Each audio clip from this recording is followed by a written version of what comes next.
मासूम बस्तियों को समंदर निकल गया। सैलाब का भी जोर गरीबों पे चल गया। चावल, अनाज, दालें, मुरब्बे, अचार, गुड़, एक साल का था रिस्क जो पानी में गल गया। रेले ने हर मकान को हमवार कर दिया। एक रात में हवेली का नक्शा बदल गया। कच्चे घरों की समत बहाव को मोड़कर सद शुक्र शहर डूबने का खतरा टल गया। दरिया बहा के ले गया गुड़िया का कुल जहेज। अफसोस बेबसी के समंदर में ढल गया।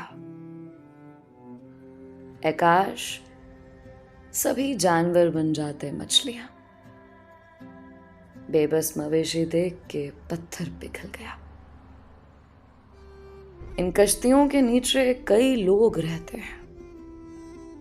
मैंने जो आज सोचा मेरा दिल दहल गया। मिट्टी के कुछ खिलौने भी मिट्टी में मिल गए। ममता की आरज़ू का जनाजा निकल गया। पुरखों की आज हमको बहुत याद आई गैस, जिनकी लहर भी पानी का रेला निकल गया।